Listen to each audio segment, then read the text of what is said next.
السلام علیکم ورحمۃ اللہ وبرکاتہ۔ ہم پڑھ رہے ہیں اسم ظرف کے بارے میں۔ پہلے ہم نے پڑھا اسم فاعل کے بارے میں، پھر ہم نے اسم مفعول کے بارے میں، اور اب ہم فائنلی جو ہے وہ اسم ظرف کے بارے میں پڑھ رہے ہیں کہ اسم ظرف کس کو کہتے ہیں۔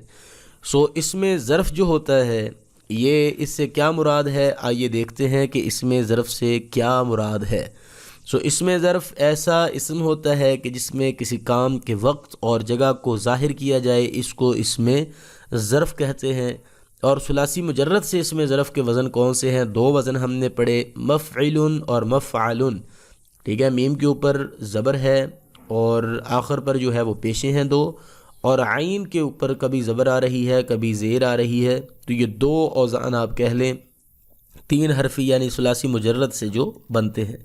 اس میں ظرف اور ظرف میں کیا فرق ہے؟ اس میں ظرف جو ہوتا ہے اس کی خاص ڈائی ہوتی ہے اور اس میں رفع، نصب اور جر بھی آ سکتا ہے۔ یہ مفعول اور مفعول اس میں ظرف ہیں، جبکہ ظرف صرف نصب میں آتا ہے اور یہ کوئی بھی لفظ ہو سکتا ہے، جیسے فوق، عند، تحت، لیلا وغیرہ وغیرہ۔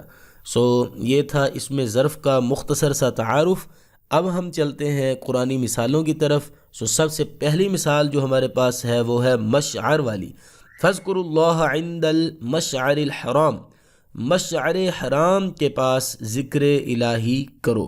یہ ایک جگہ کا نام ہے مشعر، اور یہ کیسے پتہ چلا؟ کیونکہ یہ ہمارے پاس ڈائی ہے مفعل، اس وزن کے اوپر یہ مشعر آ رہا ہے۔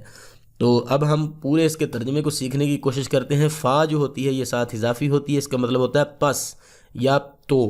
ٹھیک ہے، فا پس، اذکرو تم ذکر کرو، فعل امر ہے ہم نے پیچھے پڑھا، اور یہ جمع کا صیغہ ہے تم ذکر کرو۔ یذکرون تھا، یذکرون، علامت مضارع کو ختم کر کے الف یہاں پر لے آئے اور اس کے اوپر پیش لگا دی، اذکرو، اور آخر سے نون اعرابی گرا دیا گیا۔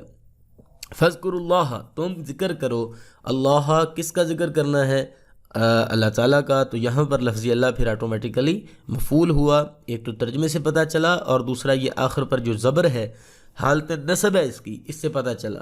ایک بات ذہن میں رکھیں کہ جو مفعول ہوتا ہے وہ ہمیشہ اس کے آخر پر زبر آتی ہے۔ اگر زبر نہ ہو، کوئی ایسا فعل ہو جو مبنی ہو، تو اس کے آخر پر ہمیشہ جو ہے وہ آپ کہہ لیں کہ وہ حالت نصب میں ہوگا، اور تقدیراً وہ اس کے اوپر زبر ہی ہوگی۔ عند المشعر الحرام، مشعر حرام کے پاس ذکر کرو۔ ٹھیک ہے، آئندہ جو ہے یہ بھی ظرف ہے، اور یہ اس میں ظرف نہیں ہے، اس میں ظرف المشعر ہے، اور ظرف جو ہے یہ عندہ ہے۔ ٹھیک ہے، اور ہمیشہ مفتوح ہوتا ہے۔ ذالک مبلغہم من العلم، ہمارے پاس دوسری جو مثال ہے قرآن پاک سے وہ ہے مبلغو۔ ٹھیک ہے، ترجمہ دیکھتے ہیں۔ ذالک یہی ہے، مبلغہم ان کی منزل، من العلم علم سے۔ یہ لفظی ترجمہ ہے، با محاورہ ترجمہ، یہی ان کے علم کی آخری منزل ہے۔ مبلغہم منزل ہے، ٹھیک ہے۔ ذالک یہ کانٹیکسٹ کی وجہ سے آخری ساتھ لگایا گیا۔ مبلغہم یعنی ان کے علم کی یہی آخری منزل ہے، پہنچنے کی جگہ ہے۔ ٹھیک ہے، ابلاغ کی جگہ ہے۔ مبلغ، مفعل یعنی ثلاثی مجرد تین حرفی فعل سے یہ اس میں ظرف آیا ہے۔ وَكَانَ فِي مَعْزِلٍ، مفعل کے وزن پر ثلاثی مجرد، اس کا ترجمہ کیا ہے؟ حضرت نوح علیہ السلام کا بیٹا فی معزل، دور جگہ پر تھا، جو ایسی جگہ پر تھا جو دور تھی، یعنی کہ فاصلے پر تھا۔ معزل ایک دور جگہ پر، عزل اکیلے کو کہتے ہیں، اور جو ہے وہ معزل ایسی جگہ جہاں پر بندہ اکیلا کھڑا ہو۔ تو بیسیکلی اس کا ترجمہ کیا بنا کہ ایک الگ جگہ، ایک ایسی جگہ جہاں پر انسان اکیلا ہوتا ہے، فی معزل، تو یہ اس وجہ سے یہاں پر یہ اس میں ظرف ہے۔ وکان، اور وہ تھا، فی نے معزل ایک دور فاصلے پر، ایک الگ جگہ پر۔ حضرت نوح علیہ السلام کا بیٹا، یہ تب کی بات ہو رہی ہے جب طوفان نوح آیا تھا، اور اس کے اندر ان کا بیٹا کنعان بھی، وہ بھی غرق ہو گیا تھا، ڈوب گیا تھا۔